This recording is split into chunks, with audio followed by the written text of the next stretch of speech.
there's going to be spoilers. I think that is the only way we can talk about this film because Don't watch this or listen to this even if you haven't seen the film.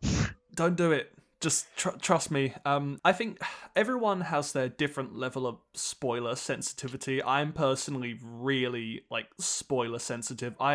Besides the first trailer that dropped with Doc Ock on the bridge, I avoided pretty much everything else. So any posters and any other trailers, and Wow. I'm really glad that I did because I felt like after I'd watched it, I just like, was that a fever dream? Like, I couldn't believe what just happened. It took me like, I walked all the way home, which was like a 45-minute walk, and I was like, still trying to process everything that had just happened.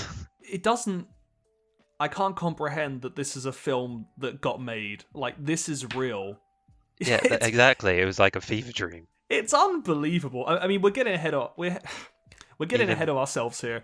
But the thing is, there is so much to talk about. Like whenever I've spoken about this film to anyone, it's just been like word vomiting random scenes from the film, and that guy, and then he appeared, and then he did that, and then exactly, and I was wondering how am I going to make this work as a podcast without just spewing words, and so I think the best way of doing this is just going to basically be to just kind of go through the film and just talk about things that we loved as it went on. So that being said, shall we kick off with the start of the film?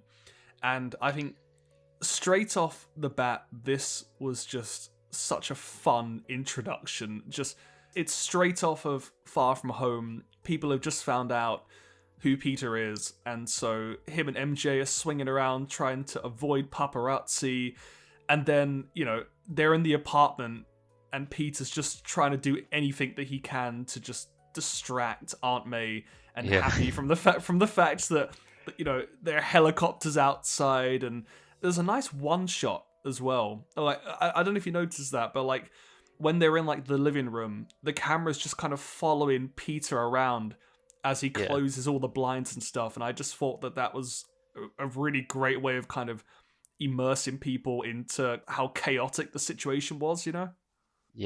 I'm surprised it took him that long to notice that it was Peter. Like they're looking at the TV. It's like, is that our house? And then you can clearly hear the visible like Yeah, audio helicopter outside.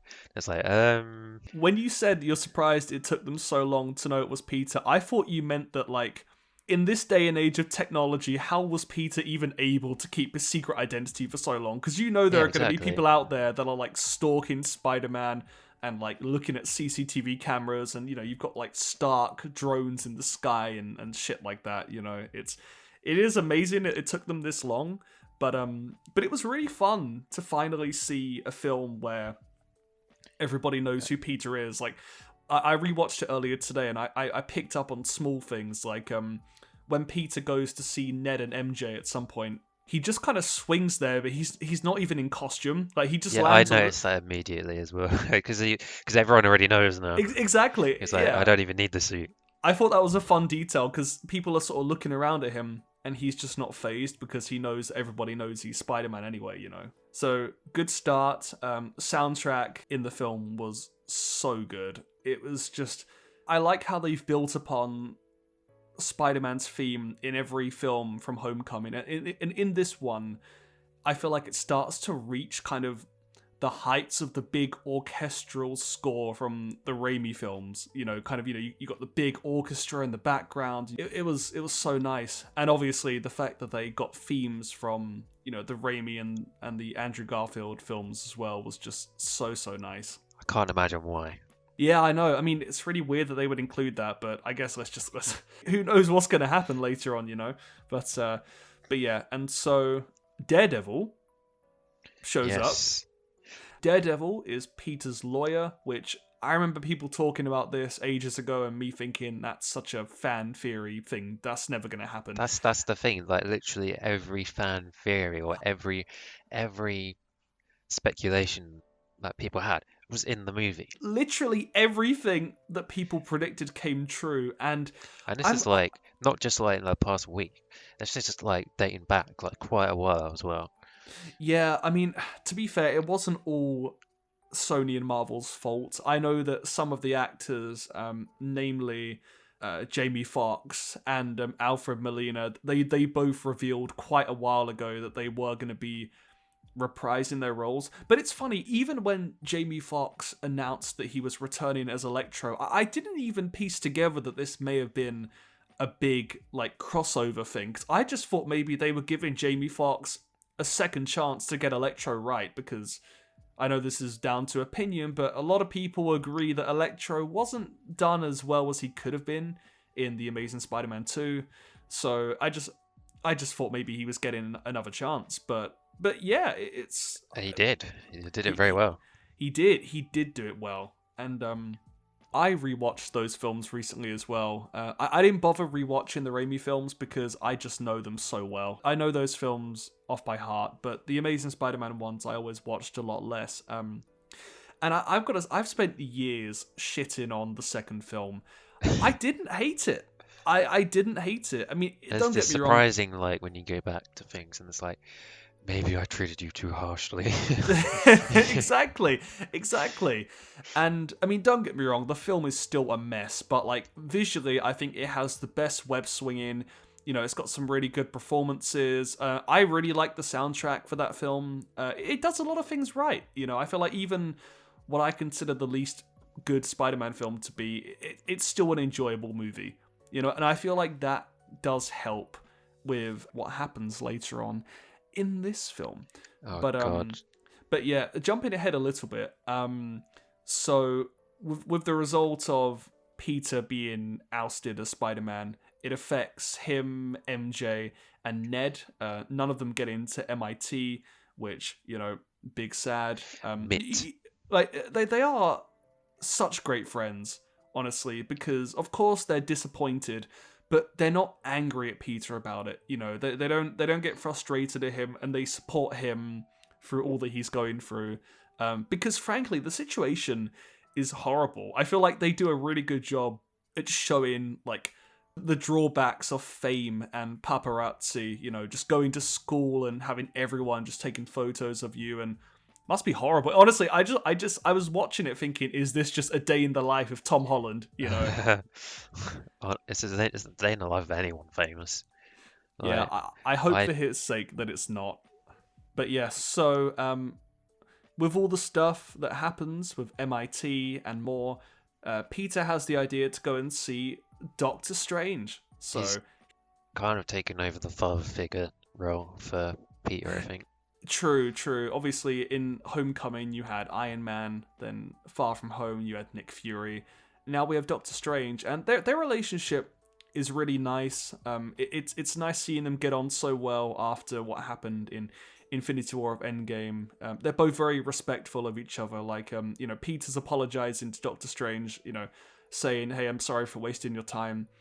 And the way Doctor Strange looks at him, and it's just like, and it's like, kid, it's absolutely okay. You weren't wasting my time. It's really heartfelt. And then obviously he gets the idea to make everyone forget that Peter is Spider-Man.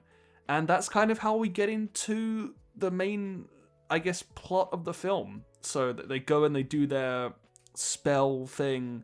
And I just need to add, by the way, that the pacing in this film is so good. It was kind of hard to tell when I first watched it, because I spent the whole film just like pissing my pants, Yeah. like just being so excited by what was happening. One thing happens, and you're like, "Oh, it can't get better than this," and then it does. And then it does, exactly, it does. But yeah, no, watching it a second time earlier on today, I feel like it's a very well paced film, and yeah, like I was watching it thinking, wow, we're already at the bridge scene with Doc Ock. Like, I can't believe we're already here. Yeah, the But bit yeah, that is built up to be like in all the trailers, and then it's like what like 20-30 minutes in. I do wish that we lived in a different reality where marketing for films was like strictly minimalistic and we didn't know what was going to happen. Can you imagine going into this film and having no idea that any of these villains were returning? Like, Doc Ock just comes out of the ground and leaves the whole audience just shitting themselves. Yeah, but that's how they draw you in. Like, That is how If they didn't advertise that, I mean, it would people would have still gone and watched it, but I don't think it would have got half the amount of attention as it would It's have. true. And, I get it. This film had a budget of like $200 million. They wanted to make their money back. And so naturally, they want to show off the fact that, hey, look, we have Doc Ock, we have Green Goblin, we have Electro. Even saying this out loud, it's insane. I can't believe this film actually happened. But I guess God, it's funny. A lot of people have just wanted Marvel to straight up buy Spider-Man from Sony so that Sony has no creative control over the films. But genuinely, if it wasn't for this deal, I'm not sure this film could have happened. Well, you may be right. It's hard to tell. I'm not sure like who owns what in this situation. They made the right decision. They did. And what did you think of Doc Ock? I really liked the way he was portrayed, but you barely got any screen time of him actually being evil, because he was quote unquote fixed first and almost immediately. I can see people having a problem with that, and I've got to say, upon second viewing, even I was a bit disappointed because he plays evil Doc Ock so well. And it was like he effortlessly just fell back into that role. Like, Yeah, and the fact that he hasn't done it for like 20 years. It's and incredible. Just like... I know. It's been such a long time since he did it. And yet, when he turns around and drops the Hello Peter, I was like, it feels like he has just been plucked straight from Spider-Man 2. And that's essentially what happened. He was just taken doesn't even from that look film. that different either. Like, hasn't aged. Well... Like, they did use de-aging technology on him and Willem Dafoe, to be fair, but it was so good that I barely noticed it. Because Alfred Molina came out before the film and said that he was worried about reprising the role, mainly because he was aware that, well, guess what? He's aged. It's been like 20 years. But after they assured him that they could make him look how he did, he was on board with it. And I was worried that the de-aging might have been a bit distracting, but it was done so well. it looked like it was just straight up him. I even just said, I was like, he looks so good. Like, I didn't realise. Exactly. I mean, that just shows how good a job they did. To anyone that doesn't know about the de-aging, it shouldn't hopefully be too distracting. And it really, really wasn't. I mean, You're not going to be distracted at all your first time viewing it. You're just going to be sitting there in awe the whole time. Unless you go back and watch it again, I'm not going to have noticed any of the stuff which you have. I mean, even on second viewing, I mean, obviously it wasn't the same as the first because, the first time it's all a surprise, but even going back and knowing what was going to happen, I could just appreciate how... Did you have the same reactions from the people in the cinema? Yes. As you did the first time? The reactions were... I don't think I've ever been surrounded by such a lively audience in my local cinema twice. For me, it was like being at a football match. People were screaming their heads off. I think they're going to find it super hard to top that. Well, I don't think they can. I think they're just going to have to do something different, completely different, because they can't reach this scale of epic again. Like, this It was 20 years in the making. This was an event. Like, I was thinking about this earlier on. I think it's amazing how people were mad when Spider-Man 4 never happened and it got rebooted into The Amazing Spider-Man. But if that hadn't have happened, then we wouldn't have 3 different Spider-Men swinging around together. And obviously, audiences all have their own favourite Spider-Man. Like, I could tell in my cinema today, there were loads of Andrew Garfield fans in there. Because I think they all do a good job, but I think Tom Holland is probably my favourite at this point in time. Tom Holland delivered easily his best performance. And that's the weird thing. He's never been bad. Like, he's always been good in this role. But he just killed it. He just absolutely killed it in this film. And being alongside the other Spider-Men, none of them felt more superior than the other. I just looked at all of them and thought, these are all my Spider-Men. you know, and My Spider-Man Academia. yeah, but I've just realized how far ahead I've gotten of myself. So yeah, after the Doc Ock fight, which is fucking awesome, by the way, It we was. get It was short-lived. it was short-lived, but I'm really glad that we got that before, he turns good later on. Is that literally? That's all the evil Doc Ock is. That's just that fight. Yeah, I mean, we get a bit of him, when he's in the prison as well, and a little bit when he's inside. Yeah, but he's not like fight scene. No, Like it's but literally just him giving you sass for like. but 10 to be minutes. fair, not all the villains have like a proper one-on-one fight. I do feel like True. that first fight with Doc Ock really it felt like a big deal. And then dude, when he turns around and they play his theme music from Spider-Man 2, I couldn't believe it. I really wondered if they were going to have callbacks in the soundtrack, and I'm so glad that they did. It really made me happy. But They're but just yeah, callbacks to everything. it is. I just wanted to see Bonesaw from Spider-Man 1. That was all I wanted.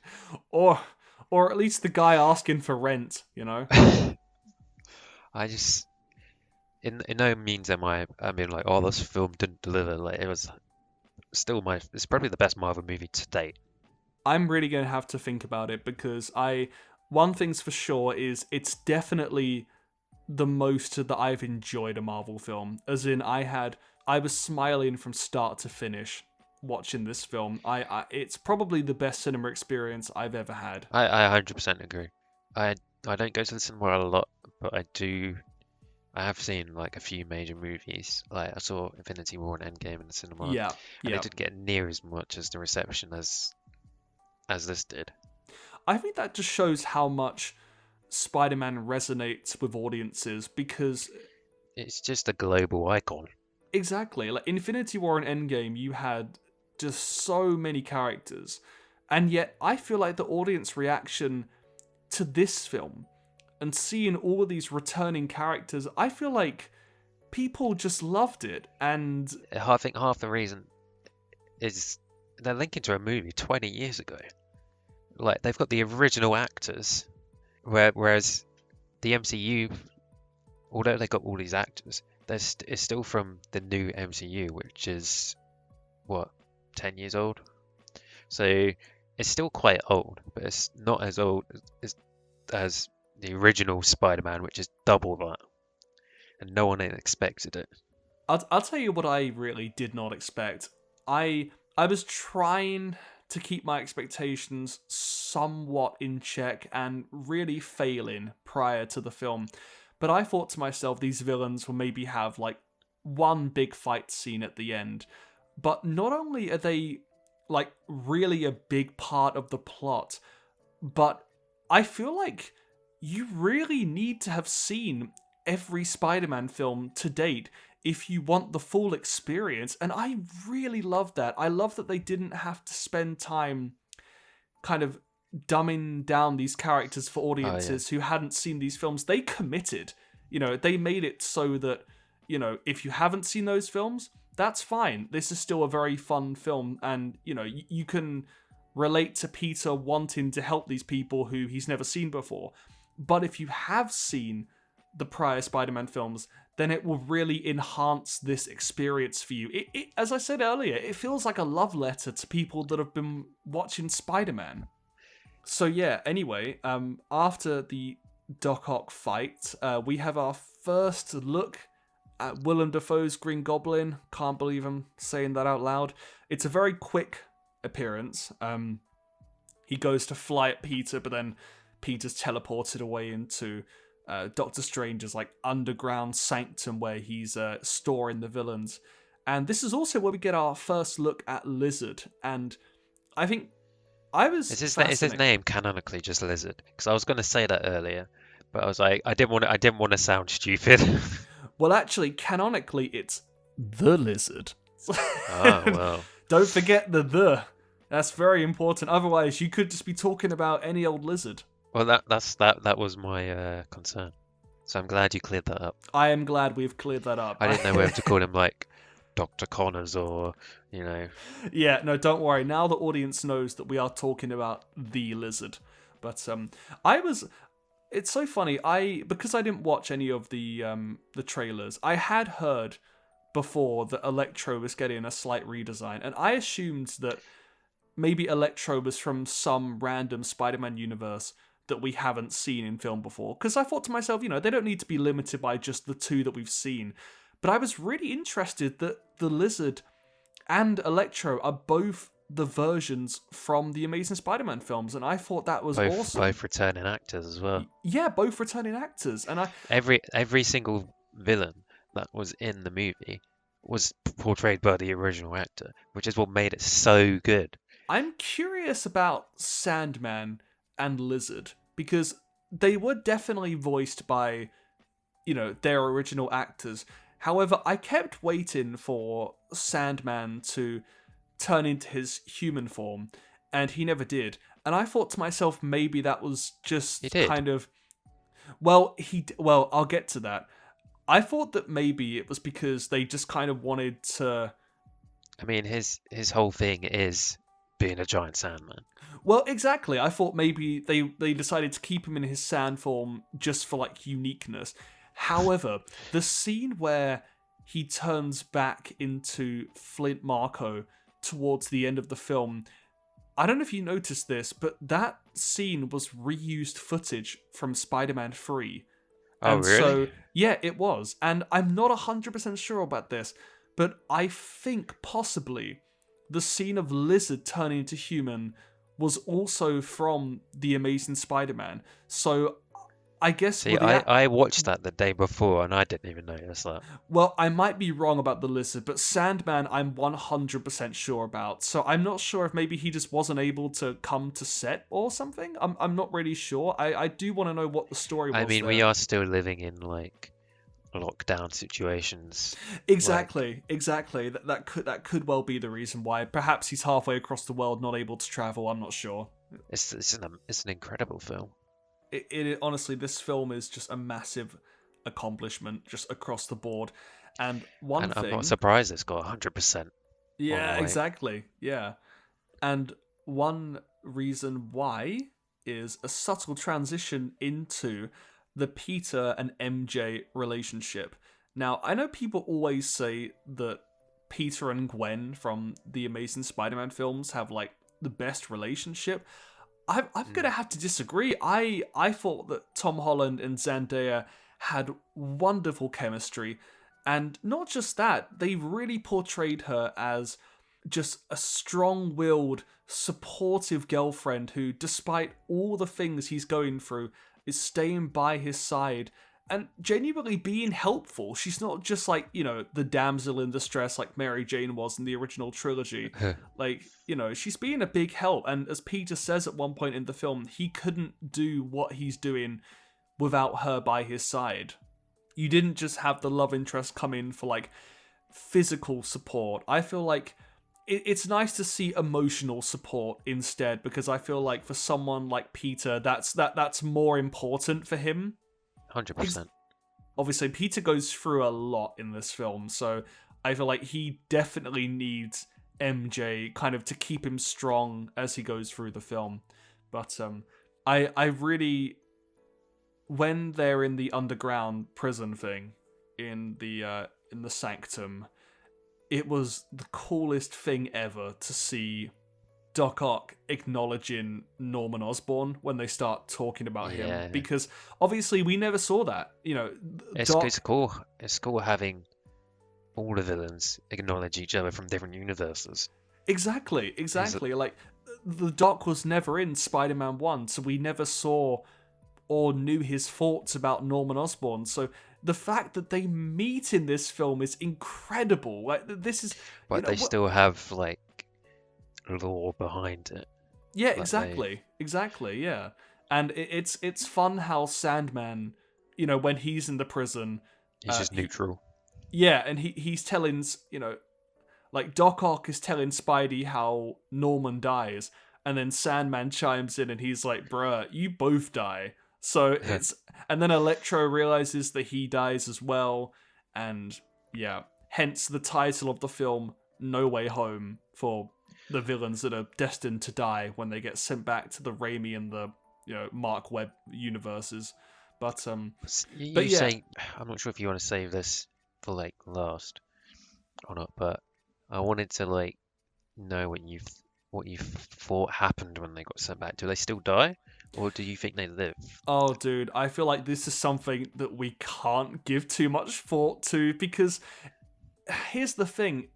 It would be really sad if they still die, because Doc Ock has now been reformed, but it sounds like he was taken out of his universe at basically the last scene, when he has Peter pinned up against a wall and his machine is like sucking in New York. So when he returns to that time period, surely that's still going to be happening, and the only way to turn it off is to basically drown it along with himself. So that would be really horrible if he has to go back and die anyway, I think, well, because he becomes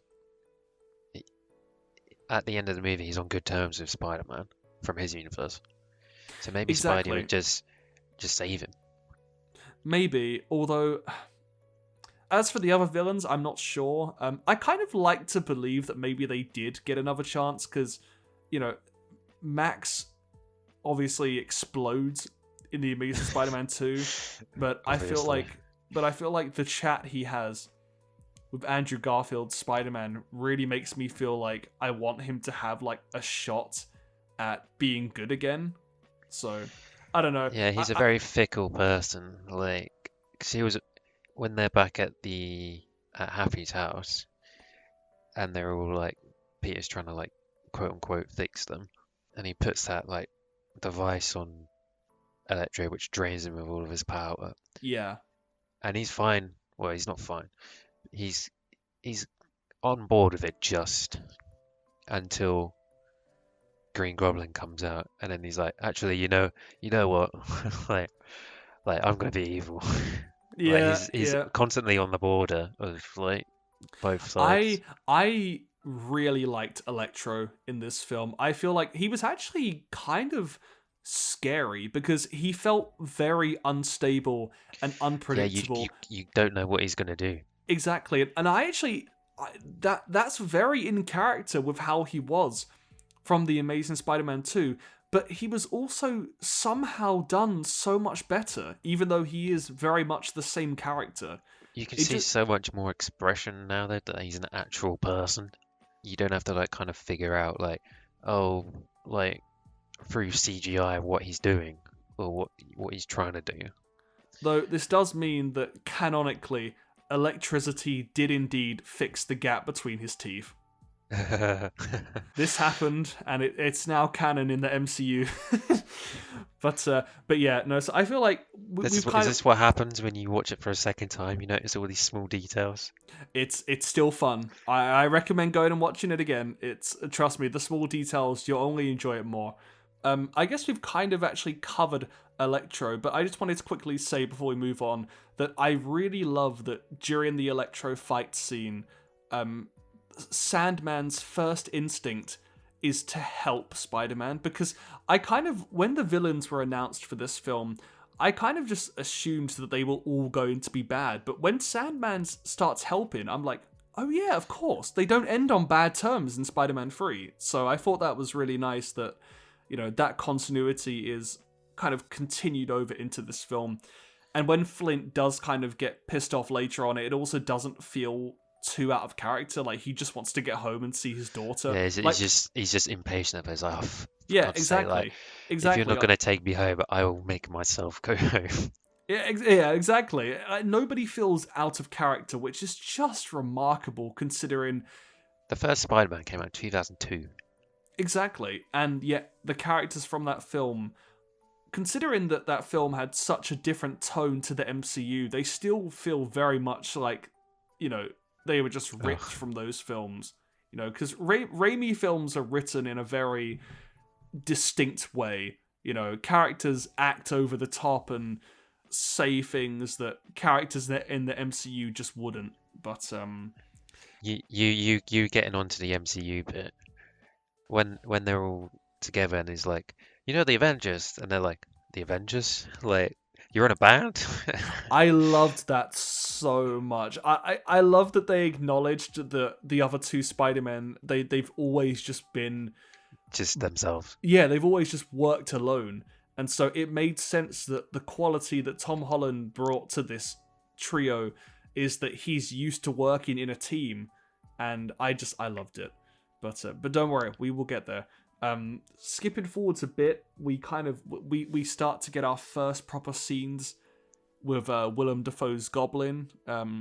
He destroys his mask, which I was upset by because I love this mask. I've always loved it. Wasn't I it know like it's been ages since I've seen the original trilogy, but wasn't it like a new revamped mask anyway? Or was that from the original? I think it was just from the original, I believe. Okay. But So I yeah, remember I watched an interview before with all the three villains before the movie came out, and they were like, and he was like, "Oh yeah, Green Goblin gets revamped." well, So he I wasn't sure does. if that was. Yeah, he does do later on in the film, but that first scene where he's in the alleyway and he's got his mask kind of on the trash. And by the way, I love that this is kind of a nice parallel to when he used to put his mask on like his living room chair. That was really nice, and you know the way he would talk to it, like you know how like Smeagol talks to like himself. Yeah. You know, it's I really loved that. I And have then someone at work that does that. are they okay? Yeah. Then I just talk to themselves a lot. Well, if he's watching this, then hello to you both. So, once we've been introduced to Willem Dafoe's Goblin, he ends up with Aunt May in Feast, and then we kind of come to an aspect of the film which I knew nothing about going into it, and I'm really glad that I didn't. Which is that the plan is to actually try and rehabilitate everyone because they figure out amongst themselves that over half of them are just going to die upon being returned to their universes. And I hadn't even... It's funny because I feel like to people who have watched the Raimi films and the Mark Webb films, we're kind of on Doctor Strange's side because we think to ourselves, well, yeah, they need to die. That's how those films go. But It's not as if it's not justified as well. Like they're like homicidal villains. Exactly, and we have seen that. But it actually makes sense that to characters who don't know who they are, like Aunt May and Spider-Man, it makes sense that they want to give these villains a chance because they've not been shown otherwise. Tom Holland had to be convinced, actually. Like, Yeah, that's true. He did have to be convinced. because he was originally on Doctor Strange's side as well. He was just gonna blip them. He had to be like proper convinced by May to be like, oh, you know, like they've done nothing wrong as far as we know. Like you can't just let them die. Bet she regrets that conversation. Well, dead people can't regret stuff. You make a strong argument there. It really hammered it home that that's what he had to do after that point. Exactly. Yeah. But once that's been established, we have a fight scene with Doctor Strange, which not too much to say about this other than just visually it was amazing. It was just, you know, you can tell that the director had a lot of fun with this scene, and I'm surprised Spider-Man won. Obviously, it's his movie, but like, if you pit Tom Holland's Spider-Man against Doctor Strange, you're immediately like, oh, Doctor Strange, like, of course he's gonna win. But that is true. A part of me feels like maybe Spider-Man shouldn't have won. However, at the same time, he kind of didn't really win. He just kind of he was smart. And well, it wasn't like a death battle, but like no. they were kind of. I do like how Spider-Man won though. You know, I like how he actually used his intelligence because I feel like Because you don't see Tom Holland Spider-Man do that a lot. No, you don't. It's mostly him just like stumbling through life. Although he did make his own webbing, so there is that, I suppose. But yeah, it's true. I feel like that's something they did quite well with Andrew Garfield's Spider-Man back in the day, kind of showing him making all of his own webbing and making his suit, and when he makes his electric proof web shooters in the Amazing Spider-Man 2. Those are good examples of Peter just using his intelligence. Well, that was through the help of Gwen as well. That is true. That was through the help of Gwen. And I'm sure that she does not regret helping Peter with that. She was the one that forced herself into that situation anyway. She really did. Like, don't just voluntarily walk onto a battlefield. Of course you're going to die. Spoilers. Oh yeah, spoiler alert for the Amazing Spider-Man 2, if anyone cares. From 7 years ago. From 7 years ago, yeah. But yeah, and now this next scene was definitely one of my favorites in the film, and that is just with the villains in Happy's apartment. There are so many fun interactions here. I love Aunt May offering Doc Ock water. I love seeing water. Yeah, salt water. Yeah, just because you're an octopus. He's like, because you're an octopus. Yeah, don't worry. I love that, because you can see that even though Doc is still evil at this point, he's not like, he's not fully evil. Like you can see some humanity motives. there.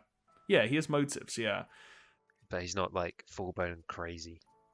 And one interaction which I really enjoyed rewatching was Electro and Sandman talking to each other. I just thought to myself, this is so cool that these two characters from different universes are able to talk, about how they became the way that they are. What is their motivations, However, probably the best interaction, and my favorite, is Norman Osborn working with Peter to create the cures for everyone. I just thought to myself, I cannot believe that we are living in a reality where we're watching Willem Dafoe's Norman Osborn geek out over Tom Holland's Spider-Man, working with all this amazing technology and saying that, hey, if you're willing to commute to another universe, I'd love to give you a job. It was so in character of Norman, and I loved it.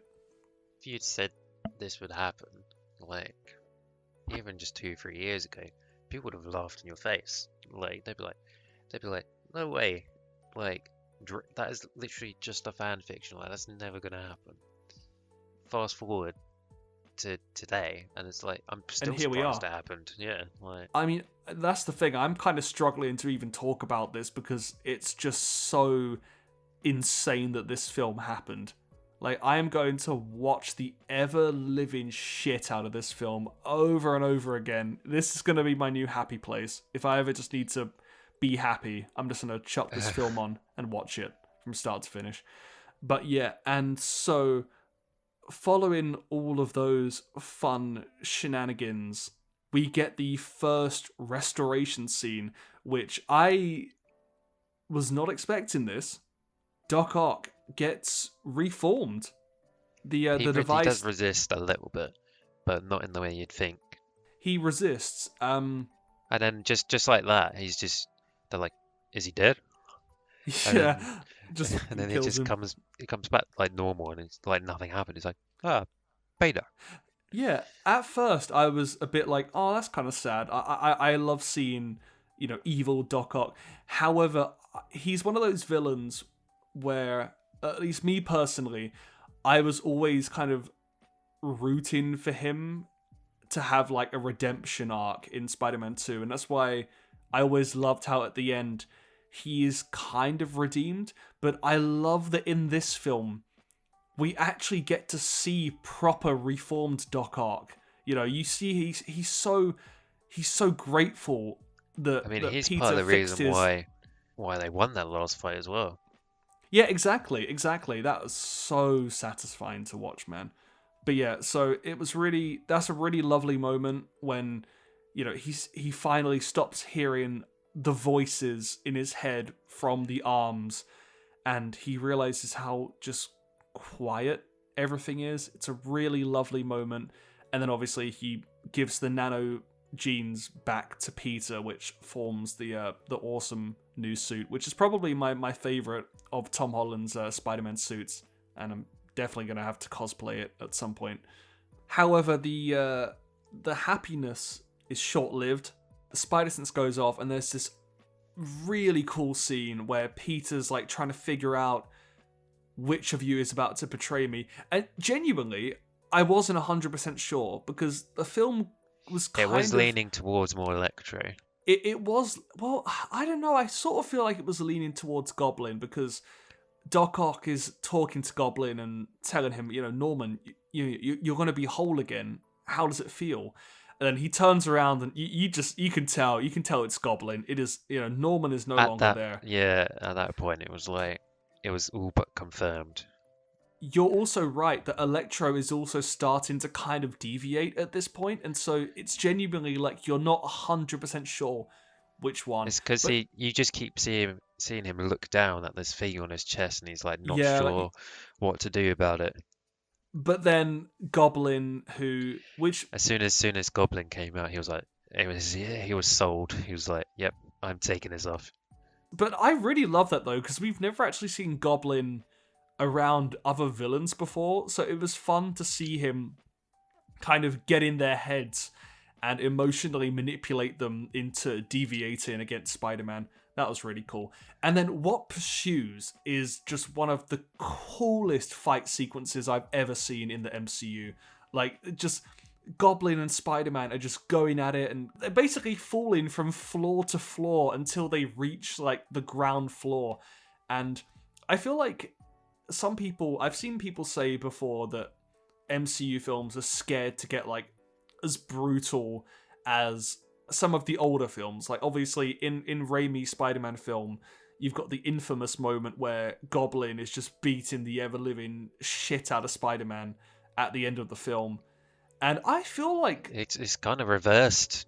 Yeah, exactly. In this film at the end. Yeah, exactly. There's a nice reverse. I was surprised because we haven't really seen Tom be angry in his role yet, like proper angry. No, and it was intense.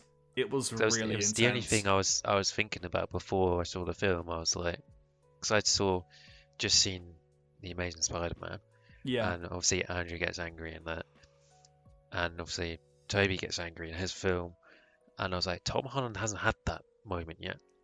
He hadn't, but I was so satisfied when he did have his moment. It felt really earned justified after all this time. Yeah, and justified as well.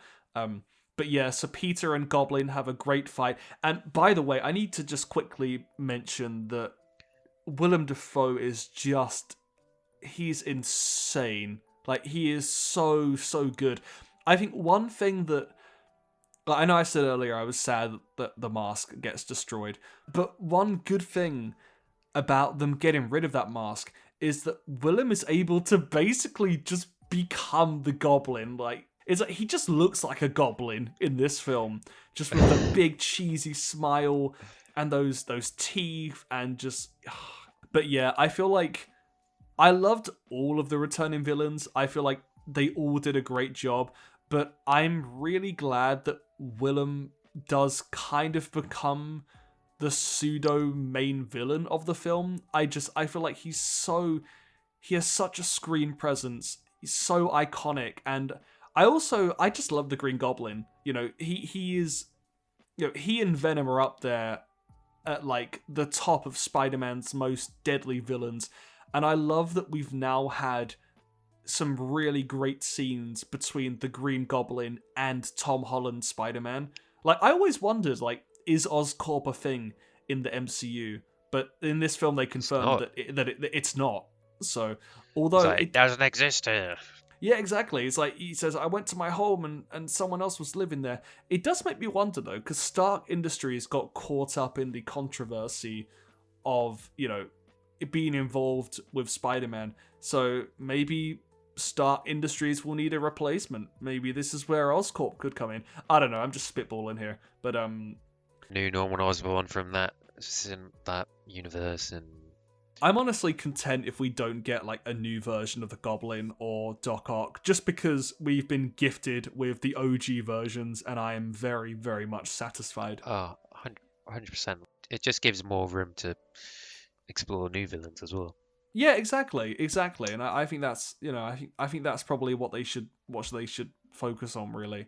Um, but following that scene, um, Aunt May just dies. Like they kill Aunt May. They do. That is something that they do in this film, and I was not expecting it. I mean, I was surprised when she stood back up because I was like, you just got hit by a glider. That cannot have been just a light graze. But yeah, lo and behold, she gets up and she gives him the old with great power comes great responsibility. And then Aunt May actually dies, and I was very surprised. I was kind of, as soon as that big fight scene happened with her, for me it was kind of all confirmed. Like, oh yeah, she's dead. I mean, unfortunately, I never really connected much with this version of Aunt May. I don't know. I'm not saying she needs to be like an old woman who. But all the other iterations of her Yeah, are. yeah, like all the other iterations are. But I feel like her relationship with Peter isn't really explored much in the MCU, and so I didn't really have much of a bond with her. That being said, the scene is still just gut wrenching, and seeing Peter just cry in disbelief that he's lost his aunt, it's very sad. It, in a way, it kind of had to happen because he doesn't have an Uncle Ben. Like, Yeah, yeah, so it was kind of preordained that he was going to lose someone at some point. Like yeah. I mean, but I thought that person was just Iron Man. yeah, I guess, but like Iron Man was kind of like a loss to everyone. It's true. That this is true. Yeah, personal like link to just Spider-Man. yeah, yeah. Exactly. And then he goes off on a personal vendetta against Green Goblin. But after that scene, there is a scene in Ned's house, and in this tiny, insignificant scene, Ned opens a couple of portals, and who should appear but fucking Andrew Garfield and Tobey Maguire. I cannot believe I'm saying this out loud. The fact that they open the portal first and he's so far away, you can't tell if it's him or not. And because they're like, find Peter Parker, and the fact that he actually opened a portal to me was like, oh shit, like he is got Doctor Strange powers.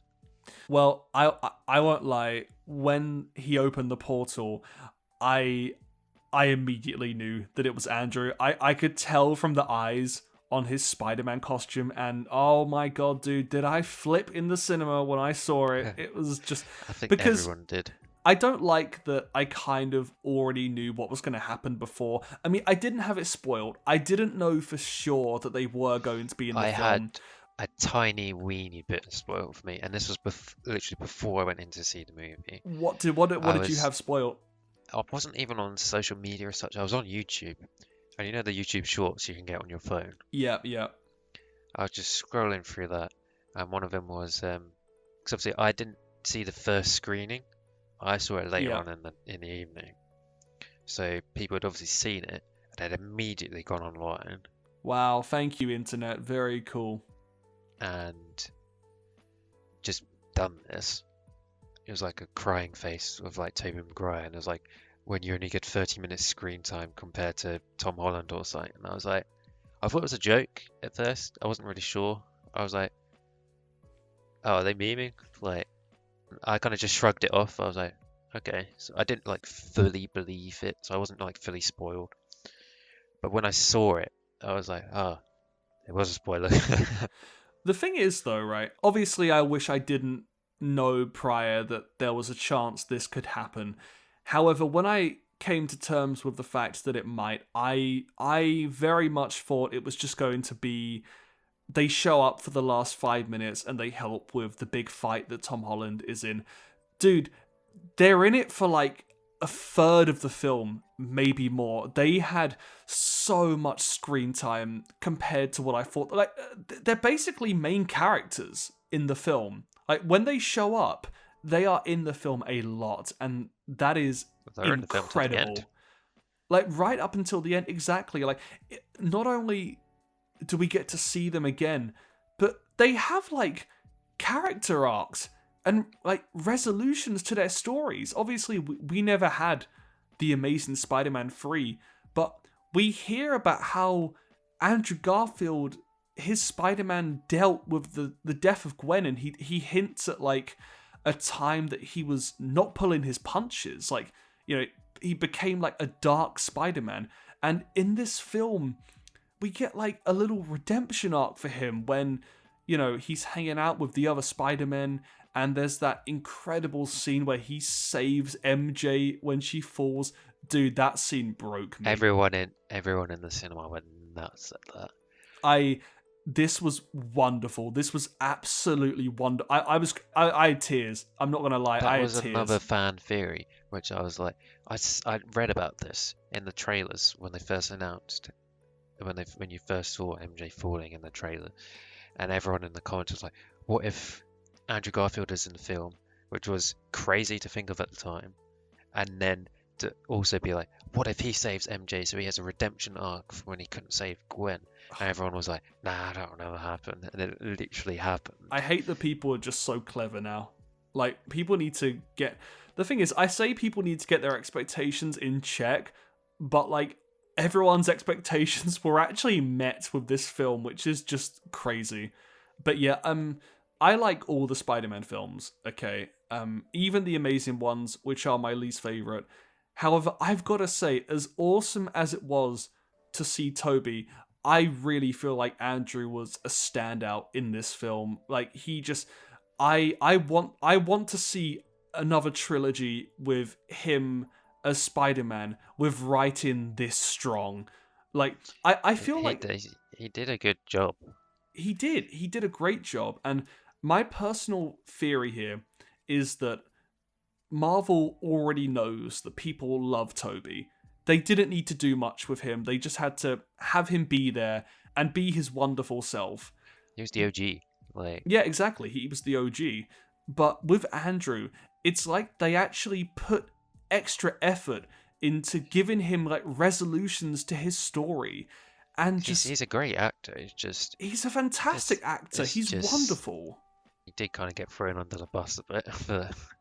I think he's kind of in that awkward middle ground where he's like, he's not the first Spider-Man, but he's also not the latest Spider-Man. He's kind of just in the middle.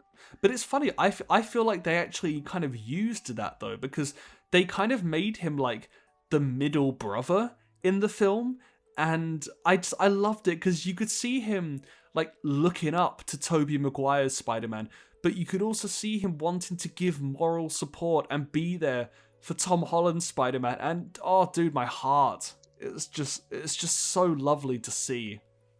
Just going back to that portal scene where like you first see them, I personally can see that it was him at first, because it was panned off so far away, and I just thought, oh, they found Peter in some back alley. And then as he gets closer and closer, literally everyone in the cinema around me started losing their shit.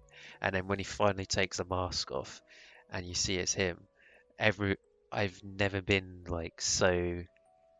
I've never had an experience like this in the cinema. Everyone was just losing their minds. And I probably never will again. Like, this is... Dude, thinking about it is just making me so happy. The audience literally went nuts. I was walking home. I'm sure I've recorded it. Obviously, you're not allowed to in the cinema. Yeah. But I'm sure there's a reaction out there somewhere which is similar. I have watched a few YouTube reactions just to kind of... I just love seeing it. I love seeing people get so happy. Was it just my viewing, or like, does everyone lose their shit? No, I think this just seems to be blowing the minds of everyone right now in every cinema. Because even if you like didn't watch the originals growing up, but you've seen them recently, so like, cause obviously as Spider-Man are like gaps all generations. If you've seen the originals and you've waited 20 years for it, yeah, it's great. But even if you just saw it in like the past week or so, and you've just binged all the Spider-Mans, you've never seen them before, it's still going to be an awesome moment. Like either way, it's just so well done. It's funny. I really wasn't expecting them to be introduced like that. I thought they were just going to show up in battle, but they have a really nice just introduction scene where, they're with Ned and MJ, and then Toby and Andrew seeing each other face to face. You don't really quite understand how much this means until you think about it some more, and you're like, oh my god, this is real. Let's say they weren't in it.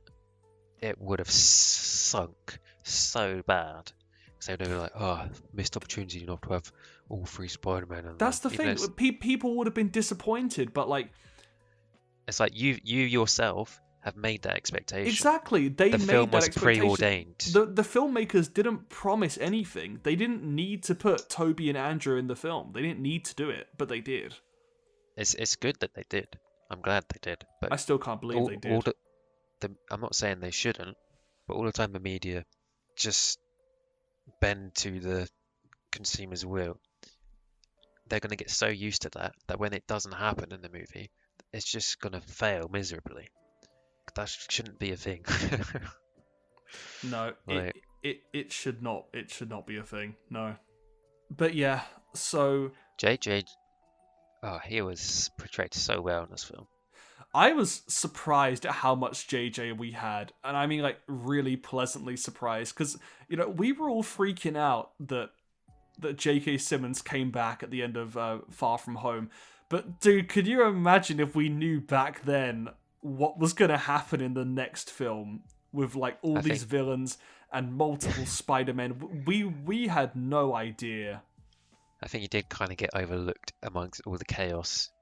I think he did. I didn't properly process that he was a part of the film the first time. Like, it was great to see him, but like paying more attention to him on my second viewing, I did really appreciate that he's in the film. My only issue is that I really wish he still had the wig. I just feel like I'm struggling to see J. Jonah Jameson. I'm kind of just seeing J.K. Simmons, and I feel like a part of that is because J.K. played him so well that I kind of don't see him as J.K. I see him as J. Jonah Jameson.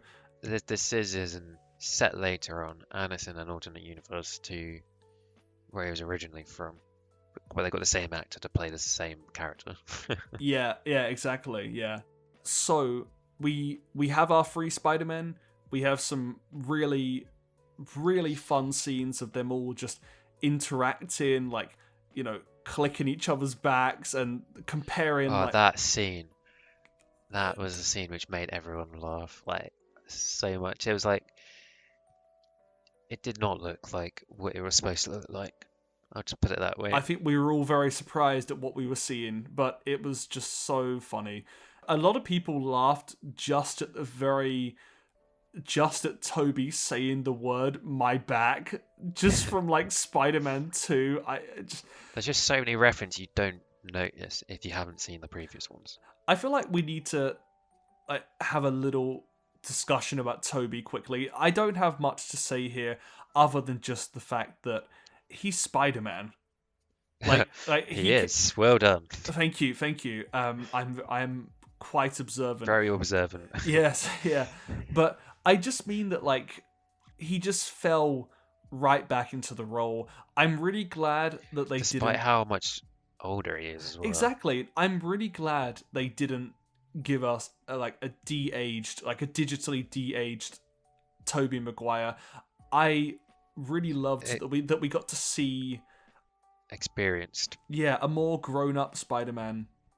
And it leads on to the end where Doc Ock's like, "Oh, you've grown up. Like, how are things?" Dude. Oh, that scene. Oh, that's one of my favorite scenes in the film. You've even got like Peter's theme in the background from the old Spider-Man theme, and it's true. He's grown up, but Toby was able to convincingly play a grown-up version of the character he played 20 years ago, and he did it so well. I found it so believable, and he just had such a wisdom to him, but he still had like the slight like dorkiness as well that just made him so lovable. I think that just comes with him being the biggest meme on the internet, isn't it? As well. Yeah, that definitely helps. And yeah, just seeing him in his classic costume as well, which random thing, I'm pretty sure the mask is CGI, which is a bit strange, but it wasn't noticeable at all to me personally. A friend pointed it out to me, and I was like, oh yeah, now that you mention it, it does look a bit CGI. I'm curious why they didn't use a proper mask, but it doesn't really matter, I guess. And I'll tell you why it doesn't matter, because we get to see the 3 Spider-Men swinging off of each other's webs. That pose they did when they first went into battle on the podium. Dude, did your cinema applause when that happened? No, I don't have any applause. Everyone was just screaming and shouting. Oh, I had people like clapping in my cinema. Like, just the fact that this is real. These 3 Spider-Men are working together to fight villains from all of their eras. Well, no, not really. I guess just Tobey and Andrew's eras. But it was just so great. I just can't wait till... I don't know how long it's going to be before we're allowed to talk about it openly.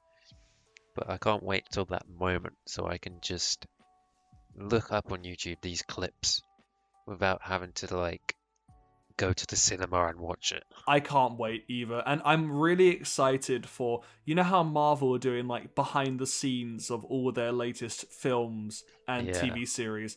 I can't wait for them to do one for this film. I want to see interviews with, you know, all the returning villains and the Spider-Men, because this is going to be such an... But you saying that that mask was CGI. Yeah. And that you thought the 2 villains were CGI as well. Well, not CGI, but like superimposed. Do you think I'm just hyper CGI aware? No. I think you're right, because I've had time to process it a bit. And I think that's why they weren't in the villain interviews, because they didn't actually do anything, essentially, apart from the voice. Apart from voice acting, yeah. Well, I'm not sure, because I have heard that the actor of the Lizard was apparently on set. So maybe he actually did the motion capture stuff. It's just weird that they choose... Because obviously they're all in the trailer. But it's just weird how they chose just 3 of the villains to do an interview. That is true. However, I do feel like they were definitely the main 3, like Doc Ock, Goblin, and Electro. I feel like they definitely, like Sandman and Lizard, they still had, you know, lines, they still had stuff to do, but I do feel like they were kind of just the extra villains in the film, you know. And I'm okay with that. I'm fine with that. It was still great to see them, and you know, they all have their little moments, like, you know, Andrew Garfield's like, you know, hey Max, how are you doing? You know, and he has that moment with Dr. Connors as well. And Doc Connors does this classic, hello, Peter, like putting loads of emphasis on the P, and it was great. Always put emphasis on the P. Oh yeah, you got to do it. Peter Parker. I just spat all over my mic. I'm sure that'd be great for your feedback. ASMR videos coming soon. Yeah, exactly, yeah. But yeah, so final fight, they take down all the villains one by one, with all their various different cures that the 3 Spider-Men created in the lab earlier. I think they take down Sandman first, then Electro. Yeah, because Tobey Maguire literally nearly dies. yeah, I know. There's some really... He nearly dies twice. There are some cool shots in this film. He gets thrown under the bus so much in that movie. I really love just the shot of Tobey drowning in the sand. Hands just sticking out. Exactly. It felt like a scene from Spider-Man 3. Like, it was a very nostalgic kind of looking shot, I thought. so they get Sandman, they get Electro, and they get Dr. Connors. There's a really nice scene when Electro loses his powers where Andrew Garfield and him have like a chat, and in the background you hear Andrew's theme from the Amazing Spider-Man 1 soundtrack, and I always loved that piece of music, and just hearing it in the cinemas just gave me such goosebumps, man. And it was also just nice to see him and Max just finally having a chat, Max always Yeah, thought the only that, reason why he became a villain is because in the Amazing Spider-Man, when he initially tries to have a chat with him, it's not even Andrew that provokes him; it's the sniper which yeah, shoots it's the at Max, sniper. and It's, then he's like, ah, you hate me, you're with them, and it's like, no, I'm not. Like, I mean, yeah, he's just a very unstable guy, but it's nice that Andrew is finally able to tell him, you're not a nobody, you're a somebody. And I feel like Electro finally starts to believe him. So and I that's don't, what it's a that's good what I just message to get it is. across as well. Oh yeah, and I know that you did mention it earlier on, but I love when Doc Ock kind of comes to help them take down Electro. It's Because when you first see him, you're like, is he evil again? Like, that was my gut reaction, was like, oh shit, like he's turned evil again. yeah, And yeah. then it ends up helping him. I was like, oh, thank the Lord. I know, and but it was so nice to finally see Doc Ock working, side by side with Spider-Man. It was just, and just when he puts the device on Electro, and he's like, there you go. It's just he becomes such a wholesome character, and I just love it. Like Alfred Molina Yes. is so good in this film, man. All They're the all actors great. just They're all smashed it. great. They all smashed it I exactly. don't Yeah. think there's a single person or moment where I was like, oh, that could have been done better. Like, No, it same. was. Everyone just did a great job, including obviously the wonderful Willem Dafoe, who comes flying in and he starts smacking around Tom Holland, and then they both land on like the shield, and Just, you just for know. context, the Statue of Liberty is holding a giant Captain America shield, That's which then yeah. gets destroyed. I guess that context is important. Also, I might be wrong about this. I think it was mentioned in Hawkeye that this was happening, that they were I adding. haven't, I haven't caught up to date with it yet. I'm not sure. I'm not sure if I'm making this up. I feel like if that's true, then that's awesome. Um, but yeah, and going back to what we were saying earlier about kind of the violence in this film, I was so surprised at just how Tom Holland wails on the Goblin. And dude, I loved it so much. I loved it. I loved seeing Tom Holland get so angry and vengeful. Like, they've all had horrible experiences with the Green Goblin. In the first film, Goblin does so many horrible things. In Andrew Garfield's second film, he's kind of responsible for Gwen dying. And in this film, he's responsible for Aunt May dying. And so I love that the Goblin has fucked with them all so much. When you kind of think of Spider-Man villains, it's kind of like your go-to. It's like, Yeah, yeah. And here's the part that I was surprised about and still like kind of shocked by, is that Tom went to kill the Goblin. Like, I thought he was gonna like just chuck down the glider, but no, he went to actually kill the Goblin. impale him. It was only because of Maguire that he didn't. And first of all, I love that. I love You kind of see Andrew and Toby look at each other and are like, we can't let him make the same mistake that we've made. exactly. I actually thought they were going to step aside and kind of let Tom decide for himself. But I also really love that it was Maguire that stopped the Goblin from being impaled by his own glider. That's a really nice bit of. It was a really nice touch, and there's a lot of things like that in this film. Obviously we mentioned earlier, Andrew Garfield saving MJ, which was just hands down one of the best parts of the film. I love their conversation. The fact that he got so emotional afterwards, where he's like he's crying and MJ's like, "You okay?" And he's trying so hard to be like, "Yep, yeah, I'm I fine." know, and yeah, it's because I imagine how imagine how many times he thought about this moment. Catching Gwen, asking her, "Is she okay?" and her actually replying with, "Yes, I'm okay." And he kind of got to experience that with MJ. The thing It's is, like, he technically did catch Gwen. She just, I don't even know how she died, really. Like, I was kind of like, just whiplash, I guess. yeah, because when I first saw it, I was like, he catches her just before she hits the ground. Yeah, But then you see, like, blood coming out of her nose. yeah. I was struggling to come to terms with it. I was like, she shouldn't be dead. Like, he caught her. Yeah, I know it is really sad, but that death makes this film so like They really went back into all the movies and literally picked it apart. And I was they like, did. No, honestly, it really feels like they did their research and that so many things were crafted in a way that's not just good from a storytelling perspective, but pays respect to like literally all the source material that came before. It's just incredible. Like it's this film is amazing. I loved it.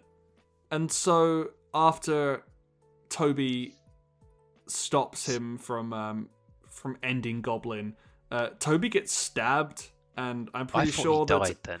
and anyone that watched it in a cinema probably knows that like just everybody gasped when that happened, including me. I was like, they are not about to kill off Toby's Spider-Man, and they He didn't. just got up.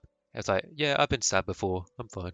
Yeah, I'm not really sure why they actually did that because it didn't really add anything other than just a bit of shock value. Um, I mean, it did lead to a really great scene where Goblin is like taunting Spider-Man even more. Like, honestly, Goblin is just he's just asking for it. Honestly, in this film, but then Andrew Garfield chucks Tom the antidote, and they cure the Green Goblin, which is really nuts. But yeah, and so that's kind of it in regards He's to the villains of the film. Doctor Strange does his thing. He wipes the entire world's memory of Peter Parker, and so that sends the villains back. There's a very heartfelt scene with Ned and MJ, and yeah, it's when they were just before he cast a spell and like the universe is like tearing apart and like you see all the Spider-Man villains coming through. Like you can clearly make out like silhouettes of all the villains. Like I saw a Rhino about to come through. well, I saw Craven. I saw Craven the Hunter. That was the only one that I I saw. guess you have to be like looking in the right place because it shows up really quickly.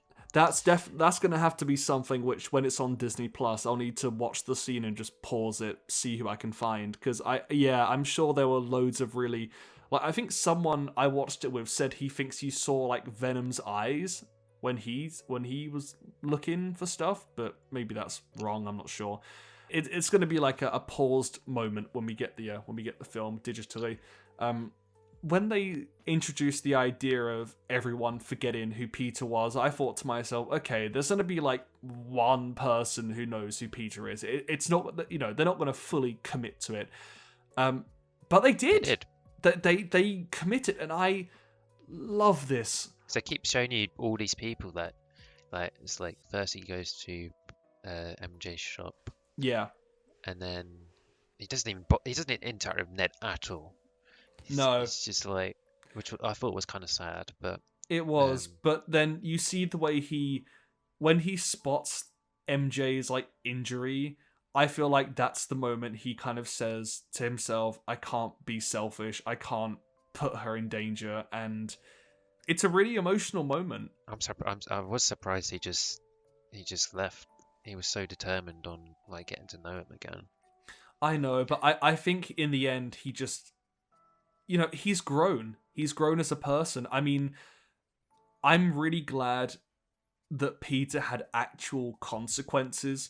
Like, he messed up at the start of this film. He messed with Doctor Strange's spell. He was getting the only greedy. reason why he had to do that was because Mysterio falsified accusations against him. I mean, yes, true. That is true. He So wasn't. technically, it wasn't his fault. It wasn't. But he got he got greedy. He tried to have it all. He tried to have everyone forget except the people that he cared about.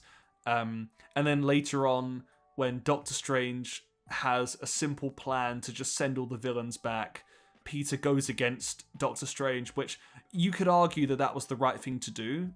I think morally it was the right thing to do. However, ultimately, Doctor Strange was the person that knew what he was doing, and so it was quite reckless of Peter to try and interfere. And so in the end, after all this and after everything that he's been through, he has to pay a massive price, which is everyone forgetting who he is. He essentially has a clean slate. It's that, and obviously losing his Aunt May as well. Like, those two big... He essentially loses everyone. It's not a happy ending. It's really not. However, It wasn't, considering how hyped up it was up until that point. I thought it was going to be a happy ending where like they all go back to their own universe, and he's like, "Oh yeah, cool, like we sorted it." But yeah, like dude, that's what I thought as well. But even though it's a really sad ending, I really, really love the potential of this, like, story-wise. I really feel like Tom Holland became Spider-Man in this film. Like, you can feel how much he's grown by the end. And, at the end, he's, like, listening to, like, the police radio, and he's made his own suit that doesn't have any Stark tech. It really feels like the next film is going to be, like, a soft reboot where we see like a proper independent Spider-Man going around doing friendly neighborhood stuff and not being assisted by a mentor or Stark tech in his suit or whatever. I'm really excited to see what they do next with Spider-Man. I think he did get renewed for like another 3 films. I think it was. You're right. Yeah. So he's officially going to be the longest running Spider-Man. He will. He's going to be the first one to make it to 4 films. I'm still disappointed they didn't make a third Amazing Spider-Man because it cut off so abruptly in his timeline. I mean, yeah, that's just... I mean, I hope Sony kind of learnt their lesson from that film. Like, Amazing Spider-Man 2 was focusing too much on trying to set up future films that it kind of forgot to be a good movie, and therefore the future films never even happened. So it's, yeah, there was a lesson which I hope's been learnt from that, because obviously Sony are still making Spider-Man films, but they just don't have Spider-Man in them. So yeah, that was Spider-Man No Way Home.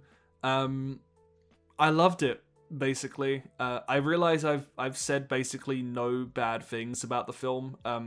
Honestly, the issues that I had with the film... Was there anything...